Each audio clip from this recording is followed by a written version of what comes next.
How to persuade a customer or a client to feature in a case study.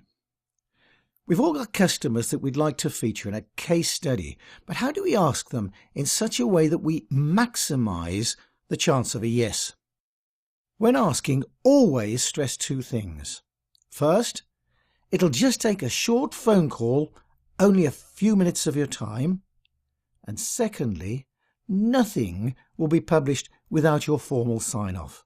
Those are the two things that worry them most. Will it be a big hassle for them, or might it result in your publishing something that they'll later regret? By the way, wherever possible, don't let your client write a rough draft first.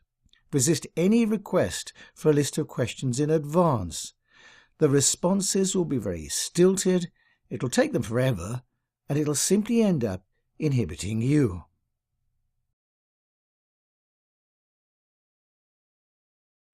Beware of buyer's remorse.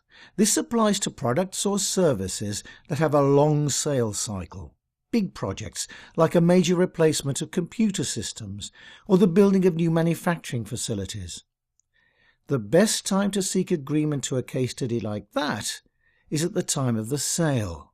Your customer is relieved, the big decision's been made, so the likelihood of a yes is high. 1 week later, and buyer's remorse sets in. They begin to wonder if they've made a wrong decision. They feel exposed, so they say, sure, once the systems are fully installed, up and running, or sure, when the whole facility's been built and it's working. But that could take months, in fact sometimes years. And that's why we ask at the time of the order. You might say, but how can we make a case study around something that's not even installed or working? Easy. The case study centres around the sale. What were their business needs? What were their selection criteria? Why did they choose you? After all, that is a case study.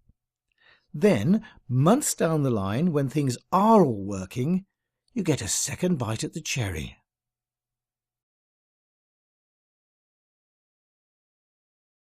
Don't take notes. I never take notes over the phone for two reasons. First, I can never write as fast as people speak, so either I have to keep holding them up, or my notes aren't really verbatim, not exactly what the customer said. Secondly, when interviewing, our most important task is to listen. Listen out for odd little clues, like a slight note of excitement in the customer's voice.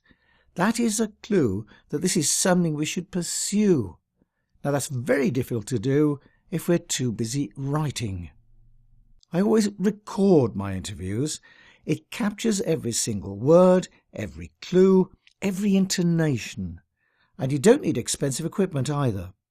I happen to use this, an Olympus TP8 telephone pickup. And you can get it from Amazon for £12 in the UK or $18 in the US. The earpiece is both a microphone and an earpiece, so it picks up both ends of a phone conversation. And the jack plug connects to your PC, a digital recorder, even an old-fashioned cassette tape recorder. And the recording quality is remarkably good. You'll also need some transcription software that will allow you to type with both hands while listening to your interviews. Stopping, slowing, fast-forwarding and so on, all from the keyboard without having to use the mouse. The transcription software I use is completely free of charge, and you can download it from this website. It's in your handout, of course. It's meant for heavy-duty typing, so in their sales blurb they talk about using foot pedals. Don't worry, you don't need them. It can all be done from your keyboard. I use it every day, so make sure you download the free version.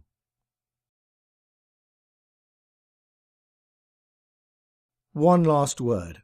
Take every opportunity to lead the customer into making strong statements that can be used as direct quotes. Always ask the customer for a photograph of themselves and ask in such a way that it's clear that it's what everyone does. It's no big deal.